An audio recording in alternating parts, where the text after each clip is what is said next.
Good morning, dear students, today we will study chapter number 6 tissue. बेटा आप chapter 5 में आपने सेल के बारे में पढ़ा है और आपने 8th क्लास में भी सेल के बारे में पढ़ा है। क्या पढ़ा है आपने? Cell is a structural and functional unit of life. और आपने ये भी पढ़ा है कि जो सेल्स होती हैं वो मिलकर क्या बनाती हैं? टिश्यू।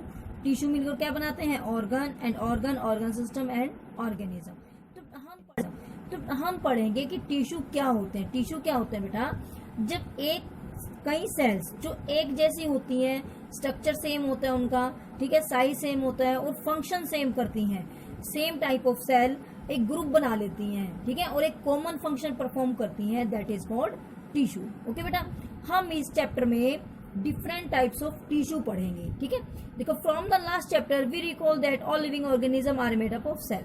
आपने पढ़ा है कि जो जितने भी लिविंग ऑर्गेनिज्म है they are made up of cell. Cell is a building block of our life. तो दो तरह के ऑर्गेनिज्म पढ़े आपने, unicellular and multicellular. Uni name indicate, uni mean single. A single cell perform all basic function, okay, like amoeba. Single cell carries out movement, intake of food, gaseous exchange, all of functions performed by only a single cell in amoeba. Okay, but we are a multicellular organism and we have different organ system to carry out different functions, like digestive system perform digestion, respiratory system perform respiration, circulatory system help in the circulation of blood, nervous system control our nervous means हमारे जो coordination है वो सारा करता है।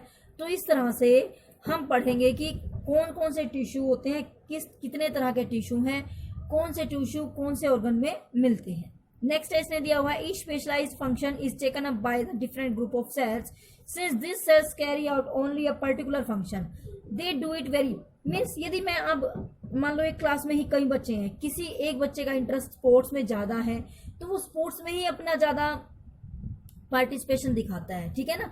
तो इसी तरह से जो सेल होते हैं वो एक कॉमन फंक्शन करते हैं और उसी को बड़े अच्छे से कर लेते हैं, वेरी एफिशिएंट करते हैं और वो एक ग्रुप बना लेते हैं और उस ग्रुप का नाम दे देते हैं वो टिश्यू, ठीक है। तो human beings muscle cells contract and relax to cause movement. Muscle cells होते हैं हमारे अंदर मूवमेंट करने के लिए, जैसे मैं ये मूवमेंट कर रही हूँ तो हमारी मसल्स कॉन्ट्रैक्ट होती हैं, रिलैक्स होती हैं, okay. Nervous cell carry message, blood flow to, ये सब मैं आपको बता ही चुकी हूँ, ओके बेटा। तो इसी तरह से जो a group of cells that are similar in structure और work together to achieve a particular function form a tissue. तो टिश्यू क्या होता है?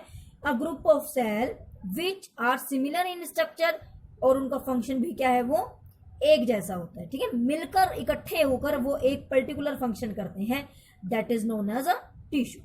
नेक्स्ट है, are plants and animals made up of same type tissue.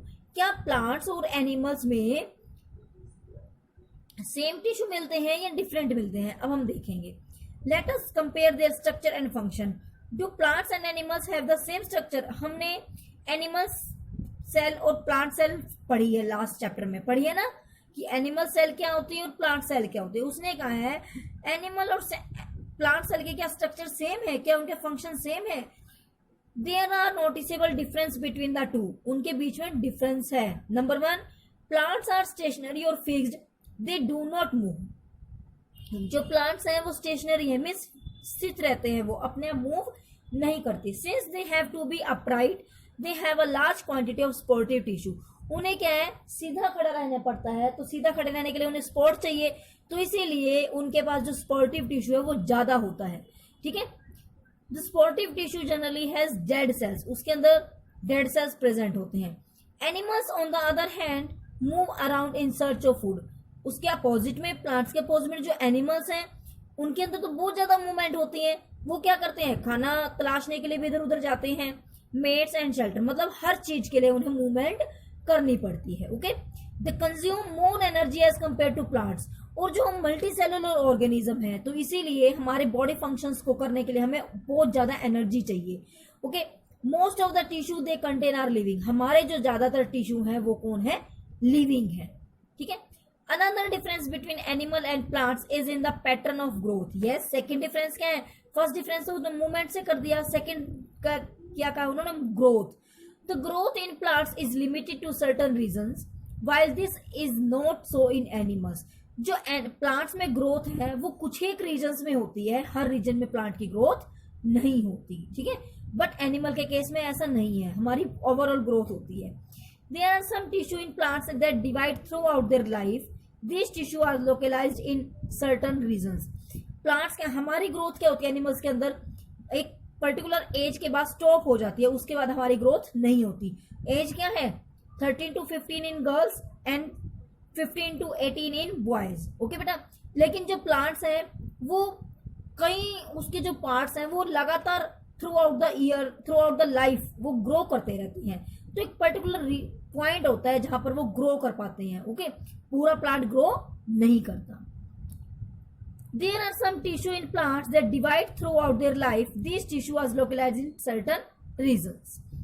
Based on the dividing capacity of tissue, various plant tissue can be classified as growing or meristematic tissue and permanent. तो दो नाम आया बेटा, एक आया meristematic, next is permanent. Meristematic tissue क्या होते हैं बेटा, जो डिवाइड और रीडिवाइड होते रहें, ओके। परमानेंट क्या होते हैं, जो अपनी कैपेसिटी खो चुके हैं डिवाइड होने की, परमानेंट हो गए, इसके बाद उनके अंदर डिवीजन नहीं होती। समझ आ गया मेरिस्टेमेटिक और परमानेंट। मेरिस्टेमेटिक इनके पास कैपेबिलिटी है डिवाइड एंड रीडिवाइड होने की बार बार, बट जो परमानेंट, जब मेरिस्टेमेटिक टिश्यू अपने डिवाइड होने की कैपेसिटी खो देते हैं, क्षमता खो देते हैं, then they become permanent. Permanent means permanent हो गए, अब उनके अंदर कोई भी चेंजेस नहीं होंगे। Cell growth in animals is more uniform, so there is no such demarcation of dividing and non dividing in region in animals. हमारे अंदर जो ग्रोथ है वो लगभग एक जैसी होती है, इसीलिए हमारे अंदर हम ये डिमार्केशन, हम इतनी वो नहीं देख सकते कि कौन सा रीजन उनका ग्रो कर रहा है और कौन सा रीजन ग्रो नहीं कर रहा, ठीक है। The structural organisation of organs and organ system is far more specialised and localised in complex animals than even in very complex plants. Structural organisation of organs, हमारे अंदर जो स्ट्रक्चर है, जो हमारे ऑर्गन सिस्टम है, जो उनकी ऑर्गेनाइजेशन है वो बहुत ज्यादा स्पेशल है और कॉम्प्लेक्स है, ठीक है। Than even in very complex plants, एक कॉम्प्लेक्स प्लांट में जितनी होती है उसी तरह से हमारे एनिमल्स में भी प्रेजेंट होती है। The fundamental difference reflect the different modes of life pursued by these two major groups of organism, particularly in their different feeding method. Different feeding methods हैं हमारे में। Also they are differently adapted for a sedentary existence on one hand and active locomotion on the other hand. तो इन basis पर अब हम पढ़ेंगे कि plant में कौन कौन से टिश्यू मिलते हैं और एनिमल्स में कौन कौन से टिश्यू मिलते हैं। तो बेटा फर्स्ट हम क्या स्टडी कर रहे हैं, प्लांट टिश्यू, कि प्लांट के अंदर कौन कौन से टिश्यूज मिलते हैं। सबसे पहले है मेरिस्टेमेटिक टिश्यू। अभी मैंने आपको बताया मेरिस्टेमेटिक क्या होता है बेटा, जो डिवाइड और रीडिवाइड होता रहे, okay, that is called meristematic tissue. ये एक एक्टिविटी दिखाई हुई बेटा, एक जार है और एक दूसरा जार है, ये दिखाया हुआ है, एक ऑनियन है, ऑनियन को रूट्स के थ्रू डाला हुआ है, ठीक है। तो एक्टिविटी क्या है, take 2 jars and fill them with water, water डाला हुआ है हमने। Now take 2 onion bulbs and place 1 on each jar as shown, एक एक ऑनियन लिया है और उसको एक जार पर रख दिया। Observe the growth of roots in both the bulbs for a few days. Measure the length of roots on 1 day, 2 day and 3 day. On day 4th, cut the root tip of the onion bulb in jar 2 by about 1 centimeter. After this, observe the growth of roots in both the jars. इन्होंने क्या कहा है, पहले 4 दिन तक हमने दोनों को ग्रो होते देखते रहे और उनको मेजरमेंट ली कि कितने ग्रो हुए। उसके बाद ऑन द 4th डे उसने क्या कहा कि एक जार की हमने ये काट दी है, ठीक है। उसके बाद देखना है कि ग्रोथ किस में हो रही है और किस में नहीं हो रही है, ठीक है। तो इसके बाद हमें पता चलेगा, हम देखेंगे कि जिसमें हमने काट दिया है उसकी ग्रोथ कम हो रही है या नेग्लिजिबल हो रही है, ओके। तो ये आप परफॉर्म करके देखना, ये आप इजिली कर सकते हो अपने घर में। The growth of plants occur only in a certain specific region. This is because the dividing tissue are known as meristematic tissue. क्या मतलब है, अब ये ओनियन का एग्जांपल लें, इसकी ग्रोथ नीचे ही हो रही है, ऊपर वाला तो ग्रोथ हुई नहीं, क्यों, कि जो डिवाइडिंग टिश्यू थे वो नीचे ही प्रेजेंट थे, ऊपर कहीं पर भी वो टिश्यू प्रेजेंट नहीं थे। तो यही है, the growth of plants occur only in a certain specific region, this is because the dividing tissue are known as बेटा जो मेरिस्टेमेटिक टिश्यू है वो कहाँ पर मिलते हैं? Depending on the region where they are present, meristematic tissue are classified as apical, lateral and intercalary. Apical क्या होता है बेटा? जो टॉप पर मिलते हैं। एपिकल मीन्स ये ऊपर का जो टॉप है, एपिकल मेरिस्टेम। ओके, तो एपिकल मेरिस्टेम जिनमें होगा तो उनकी ग्रोथ ऊपर होगी, ठीक है, अपवर्ड होगी। यदि हम इसको काट देंगे मेरिस्टेम को तो इसकी ग्रोथ अपवर्ड नहीं होगी। ओके, नेक्स्ट है इंटरकैलरी। इंटरकैलरी क्या होती है बेटा? दो जो स्टेम के अंदर नोड्स होते हैं ना, उनके बीच में जो टिश्यू प्रेजेंट होता है उसे बोलते हैं हम इंटरकैलरी टिश्यू। नेक्स्ट है लेटरल। लेटरल होता है जब साइड में ग्रोथ होती है। साइड में मतलब जैसे ये स्टेम इधर ग्रो कर रहा है, इधर ग्रो कर रहा है, गर्थ बढ़ती है इसकी, ठीक है, गर्थ बढ़ती है तो उसे हम बोलते हैं लेटरल मेरिस्टेम। तो तीन तरह के मेरिस्टेम हो गए। Apical which is present at the apical region, सबसे ऊपर जो रीजन होता है। इंटरकैलरी जो बीच में प्रेजेंट होता है जिससे ब्रांचेस ग्रो करती हैं। Okay, next is lateral. Lateral क्या होता है? जो साइडों में ग्रो करता है, उसकी गर्थ को बढ़ावा देता है। ठीक है बेटा, देखो apical meristem is present at the growing tips of the stem and roots and increase the length of the stem and the root. तो एपिकल आपको पता होना चाहिए, एपिकल मेरिस्टेम कहाँ प्रेजेंट होता है? At the tip of the stem, at the tip of the root. Okay, तो जब टिप पर प्रेजेंट है तो ये किस में हेल्प करेगा? उनकी लेंथ को बढ़ाने में। The girth of the stem और root increases due to lateral meristem. यही मैंने आपको बताया, जो लेटरल मेरिस्टेम है वो साइडों में ग्रो करता है और इसकी गर्थ को बढ़ाता है। Okay, intercalary meristem seen in some plants is located near the node, और ये किस में हेल्प करता है बेटा? ब्रांचेस को ग्रो करने में। ओके, नेक्स्ट क्या क्वालिटी बेटा इनकी? Cells of meristematic tissue are very active. क्या मतलब है? जो मेरिस्टेमेटिक टिश्यू में सेल मिलते हैं वो बहुत ज्यादा एक्टिव होते हैं। मीन्स एक्टिव का मतलब है कि वो बड़ी जल्दी डिवाइड और रीडिवाइड होते रहते हैं ताकि वो लेंथ को ग्रो कर सके, ताकि वो गर्थ को बढ़ा सके, ताकि वो ब्रांचेस को ग्रो कर सके। दे हैव डेंस, ये बेटा आपको क्वालिटी याद रखनी पड़ेगी। मेरिस्टेमेटिक बड़े एक्टिव सेल होते हैं। दे हैव डेंस साइटोप्लाज्म, जो उनका डेंस क्या होता है? गाढ़ा, ठीक है। थिन सेलुलोज वॉल्स, थिन मतलब पतली, ठीक है, थिन सेलुलोज वॉल होती है उनकी। एंड प्रोमिनेंट न्यूक्लियाई, और एक प्रोमिनेंट होता है, प्रॉपर न्यूक्लियाई प्रेजेंट होता है उनके अंदर। दे लैक वैक्यूल्स, उनके अंदर वैक्यूल नहीं होता। Okay, can we think why they would lack vacuole? क्यों नहीं होता उनमें?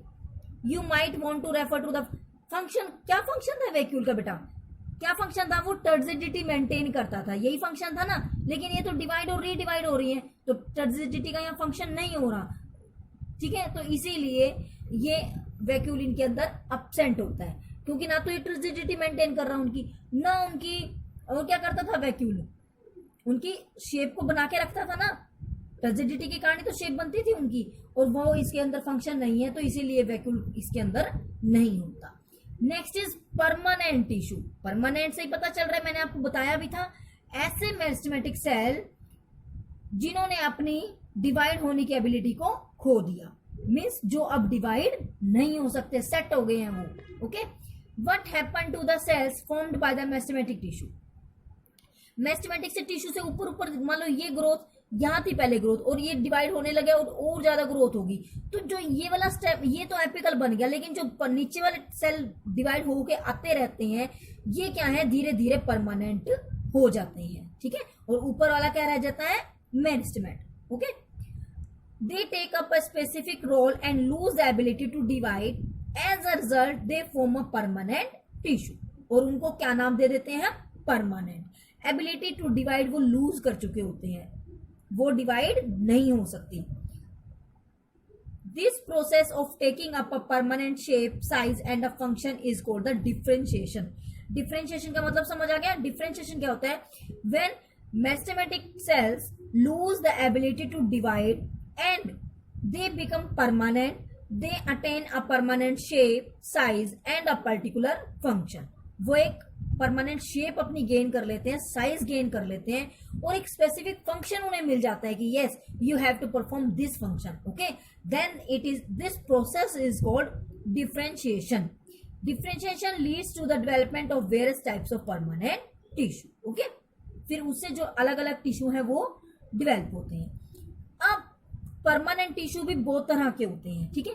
सबसे पहले है सिंपल परमानेंट टिश्यू। सिंपल का मतलब क्या है? वो एक ही तरह के सेल से बने हुए हैं। Okay, A few layers of cells beneath the epidermis are generally simple permanent tissue. Epidermis क्या होती है, जो बेटा आउटर कवरिंग होती है ना, उसे बोलते हैं हम एपिडर्मिस. एपिडर्मिस के नीचे जो सिंपल सेल होते हैं उन्हें कहते हैं हम सिंपल परमानेंट टिश्यू. पैरेन्काइमा सबसे पहले क्या नाम आया, उसका क्या नाम है, पैरेन्काइमा. जो सिंपल परमानेंट टिश्यू है उसका नाम पैरेन्काइमा भी है. Parenchyma is the most common simple permanent tissue. ठीक है, बहुत सारे आएंगे. सबसे पहले हम किसका पढ़ रहे हैं, किसका नाम पढ़ रहे हैं, पैरेन्काइमा का. It consist of relatively unspecialized cell with thin cell wall. इसके अंदर अनस्पेशलाइज सेल होते हैं, मतलब स्पेशल नहीं होते. विथ थिन सेल वॉल, उनकी सेल वॉल क्या होती है, पतली होती है, थिन होती है. दे आर लिविंग सेल, याद रखना लिविंग सेल है ये. ठीक है, आगे हम जब पढ़ेंगे एक और आएगा उसमें स्केलेनकाइमा, उसके अंदर डेड सेल होते हैं. तो आपको याद रखना है जो पैरेन्काइमा है उसके अंदर लिविंग सेल प्रेजेंट है. Okay, they are usually arranged, loosely arranged, thus large space between them. Yes, वो कैसे अरेंज होते हैं बेटा, लूजली होते हैं. जैसे एक सेल यहाँ है एक यहाँ ऐसे, तो देखो बीच में क्या है, स्पेस प्रेजेंट है. Okay, are found in the tissue. This tissue generally store food. ये अब देखो तीन बातें पढ़ी है हमने इसमें पैरेन्काइमा में. सबसे पहले ये सिंपल परमानेंट टिश्यू है. ठीक है, नंबर 2 हमने पढ़ी है थिन सेल वॉल होती है इनकी. थर्ड क्या पढ़ा है, लिविंग सेल है ये. फोर्थ क्या पढ़ा है, लूजली अरेंज होते हैं. और इनका फंक्शन क्या है, this tissue generally store food. ये अपने अंदर खाना स्टोरेज, फूड स्टोरेज का काम करते हैं. In some situation it contains chlorophyll and perform photosynthesis. कई बार क्या होता है, कई प्लांट्स ऐसे होते हैं जिनमें इनके अंदर क्लोरोफिल आ जाता है. और जब क्लोरोफिल आ गया तो ये क्या परफॉर्म करेंगे बेटा, फोटोसिंथेसिस. क्या परफॉर्म करेंगे ये, फोटोसिंथेसिस. बेटा जो ये दिखा रखा है आप कहोगे कि मैम ने ये छोड़ दिया, ये क्या है, सेक्शन ऑफ अ स्टेम. जब आप स्कूल ओपन होंगे तो मैं आपको ये सेक्शन कट करके दिखाऊंगी माइक्रोस्कोप में. ओके, वेरी इजी है बेटा. अब हमारे पास स्टेन्स भी हैं, तब मैं आपको दिखाऊंगी. जैसे मैंने आपको चिक सेल और प्लांट सेल, ओनियन सेल दिखाई थी ना आपको, प्लांट सेल, इसी तरह से ये स्ट्रक्चर ऑफ अ स्टेम है. जब हम स्टेम की कटिंग करते हैं, ठीक है, बिल्कुल पतला सेक्शन काटते हैं हम ब्लेड से, और फिर हमें ये क्लियर नजर आते हैं उसके अंदर का स्ट्रक्चर. स्टेम के अंदर जो जो ये टिश्यू प्रेजेंट होते हैं ये उन्हीं का बता रखा है. सबसे क्यूटिकल क्या होती है, जो उनकी बाहर वाली कवरिंग है जो उनको ड्राई होने से बचाती है, उसे बोलते हैं क्यूटिकल. ठीक है, एपिडर्मिस बाहर वाली पहली वाली कवरिंग को एपिडर्मिस बोलते हैं. कोलनकाइमा अभी हम पढ़ेंगे, कोलनकाइमा क्या होते हैं. पैरेन्काइमा अभी हमने पढ़ा है. ठीक है, उसके बाद ये फ्लोएम होते हैं, जाइलम होते हैं, ये सब अब आगे पढ़ेंगे. इसीलिए मैंने आपका ये डायग्राम छोड़ दिया. मतलब स्टेम के अंदर जो डिफरेंट टिश्यूज होते हैं वो अरेंज होते हैं, और यही हमें सेक्शन में दिखा रखा है. ये उसका क्या है, ये ऐसे काट के दिखा रखा है बीच में से, और ये वर्टिकल सेक्शन है और ये ट्रांसफर सेक्शन है. ठीक है बेटा, जब आप स्कूल ओपन होंगे तब मैं आपको ये सेक्शन दिखाऊंगी. तो अब देखो पैरेन्काइमा में वैसे तो इसका जनरल फंक्शन क्या है, स्टोर फूड, फूड को स्टोरेज करता है. लेकिन कई बार इसके अंदर क्लोरोफिल आ जाता है, और ये जब क्लोरोफिल आ गया तो इसका फंक्शन क्या बन जाएगा, फोटोसिंथेसिस. और इसका नाम भी क्या बनेगा, क्लोरनकाइमा. क्या बन जाएगा इसका, क्लोरनकाइमा. ठीक है, इन एक्वेटिक प्लांट्स, देखो एक्वेटिक प्लांट है तो वो कहाँ रहते हैं, एक्वा मीन्स वाटर, पानी में रहते हैं. तो पानी में रहने के लिए उन्हें क्या है, फ्लोटिंग चाहिए. ठीक है, फ्लोट कर सके ताकि वो, तो उसमें क्या होता है, जो पैरेन्काइमा अभी हमने करा है कि इसके बीच में स्पेस होता है, तो ये वहां पर एयर को ट्रैप कर लेता है अपने अंदर. और इसका जब एयर ट्रैप कर ली तो ये क्या, उसको फ्लोटिंग में हेल्प करता है. ठीक है, और इसका नाम क्या बन जाता है फिर, एरेन्काइमा. एरेन्काइमा मीन्स इसके अंदर एयर प्रेजेंट हो. तो आपको पता होना चाहिए एरेन्काइमा क्या है, parenchyma, type of parenchyma which have air cavities. Okay, and present in aquatic plants. तो क्लोरनकाइमा क्या होता है बेटा, parenchyma which contain chlorophyll and perform photosynthesis. तो ये पैरेन्काइमा की टाइप्स आ गई हैं. ओके, तो इसीलिए आपको हर लाइन पढ़नी है. The flexibility in plants is due to another permanent tissue, collenchyma. Next tissue कौन सा आ गया हमारा, कोलनकाइमा. पहले तो हमने पैरेन्काइमा पढ़ा है, सेकंड आया है collenchyma.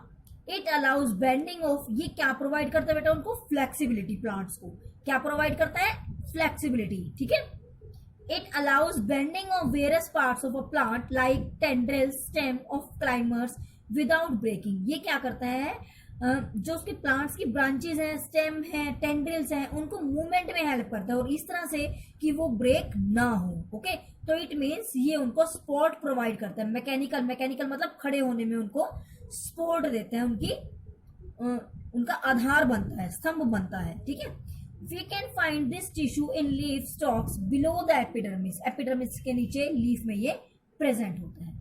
The cells of this tissue are living. इसके भी क्या होते हैं, लिविंग होते हैं। ठीक है, इलोंगेटेड एंड, देखो इलोंगेटेड होते हैं लंबे, इलोंगेटेड क्या होते हैं, लंबे। इस तरह से इनकी शेप होती है, ये इलोंगेटेड हो गए ना, लंबे। ठीक है, पैरेन्काइमा तो ऐसे गोले गोले से पड़े रहते हैं। ठीक है, तो और कोलनकाइमा क्या होता है बेटा, इलोंगेटेड, लंबे होते हैं। ठीक है, उसके बाद है tissue in which below the epidermis are elongated and irregularly thickened. Thickened क्या होता है बेटा, इसके जो ये बाहर वाली वॉल्स होती हैं, इनमें कहीं पर भी थिकन्ड होती है, मींस इनके ऊपर छोटी छोटी जैसे सीमेंट लगा देते हैं ना हम, इस तरह से होता है। क्यों होती है थिकनिंग मतलब ये मोटे होते हैं कहीं कहीं जगह से। क्यों, ताकि ये अच्छे से उसको सपोर्ट दे सके, क्योंकि इनका फंक्शन क्या है, प्लांट को मैकेनिकल सपोर्ट देना। इसीलिए जब ये खुद स्ट्रॉन्ग होंगे, खुद अच्छे से खड़े हो पाएंगे, तभी तो प्लांट की हेल्प करेंगे। तो इसीलिए इनके साइडों में क्या होता है, थिकनिंग होती है कहीं कहीं पर। इरेगुलरली मतलब यूं नहीं है कि परमानेंट यहीं प्रेजेंट है, यहीं प्रेजेंट है, कहीं कहीं पर, कहीं कॉर्नर्स पे प्रेजेंट होती है, कहीं पर भी प्रेजेंट हो सकती है। ओके, तो क्यों होती है, ताकि वो उनको एक्स्ट्रा सपोर्ट दे सके। ओके बेटा, ये क्या है, डिफरेंट पिक्चर्स दिखाई हुई है। देखो पहला क्या है, पैरेन्काइमा। देखो आपको स्पेस नजर आ रहा है ना, तो पैरेन्काइमा का यही पहचान है, इनके बीच में इंटरसेलुलर स्पेस होता है। Second is collenchyma.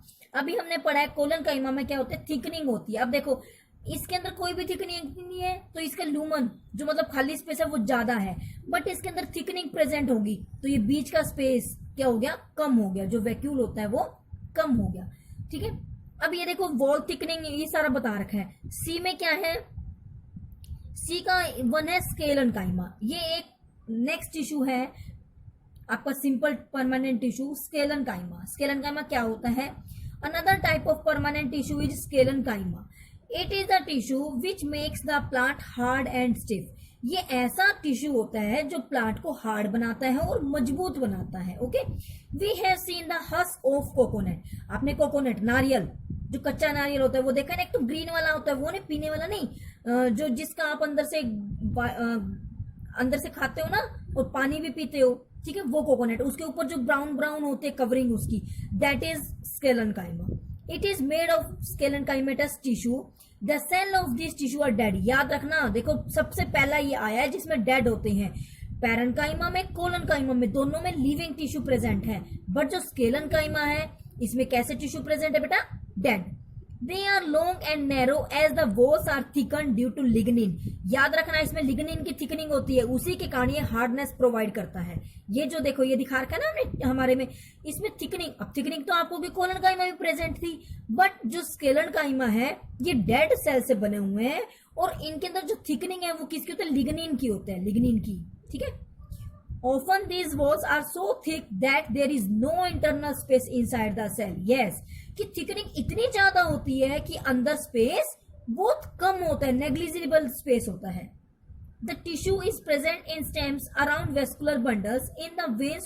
कहाँ प्रेजेंट होता है ये टिश्यू, स्टेम में, around vascular bundle. Vascular bundle बेटा आप आगे पढ़ोगे, अभी मैं उसका नहीं बता रही। ठीक है, अभी हम कॉम्प्लेक्स टिश्यू पढ़ेंगे तब उसके अंदर आपका वेस्कुलर बंडल आएगा। Okay, in the veins of the leaves, हमने जाइलम और फ्लोएम पढ़ा था 7th में, आपने पढ़ा था ट्रांसपोर्टेशन इन प्लांट्स। उसमें हमने पढ़ा था कि जाइलम है वो ट्रांसपोर्टेशन में, वाटर ट्रांसपोर्टेशन में हेल्प करता है, और जो फ्लोएम है वो फूड ट्रांसपोर्टेशन में हेल्प करता है। तो जाइलम और phloem are called the vascular tissue, और उनके बंडल्स को कहते हैं वेस्कुलर बंडल्स। अभी हम आगे पढ़ेंगे डिटेल में। In the veins of the leaves and in the hard of covering of seeds and nuts, it provides strength to the plant parts. तो ये क्या प्रोवाइड करता है बेटा, उनको स्ट्रेंथ प्रोवाइड करता है। ठीक है, तो अभी हमने सभी के अलग अलग फंक्शंस स्टडी करे हैं। नेक्स्ट है, what you observe in the outermost layer of the cell called epidermis. The epidermis is usually made of single layer of cell. In some plant tissue is very dry habitat. The epidermis may be thicker since protection against water loss is critical. क्या मतलब है? सबसे पहली layer क्या होती है? Epidermis. अभी मैंने आपको पिक्चर में दिखाया था. सबसे पहली लेयर क्या होती है बेटा? एपिडर्मिस. कई जो डेजर्ट वाले प्लांट्स हैं उनके अंदर जो एपिडर्मिस है वो वैसे तो ये सिंगल लेयर्ड होती है, बट कई जो डेजर्ट वाले प्लांट्स हैं उनमें ये डबल ट्रिपल लेयर भी हो जाती है, ताकि एपिडर्मिस क्या है? पानी को लूज नहीं होने देती, पानी को बाहर नहीं जाने देती, क्योंकि डेजर्ट में पानी वैसे ही कम है. ठीक है, तो उसमें ये मल्टी लेयर भी हो जाती है. नेक्स्ट देखो, the entire surface of a plant has an outer covering epidermis.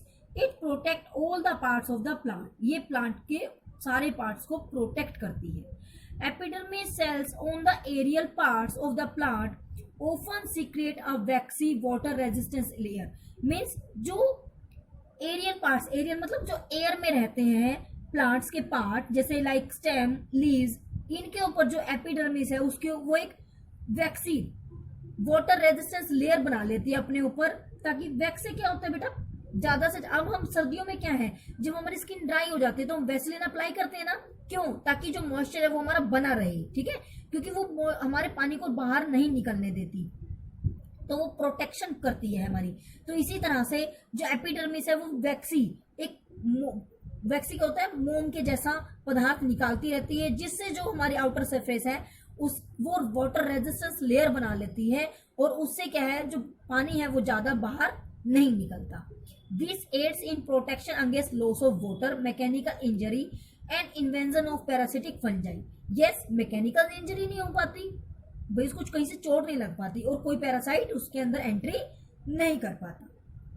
Since it has a protective role to play, cells of epidermis tissue form a continuous layer without intercellular space. Yes, इसने क्या करना है? Protection करनी है. तो जो इसके sales हैं वो कॉन्टिन्यूशन लेयर बना लेते हैं, उनके अंदर बीच में कोई भी स्पेस नहीं होता. ठीक है, we can observe small pores here and there in the epidermis of leaf.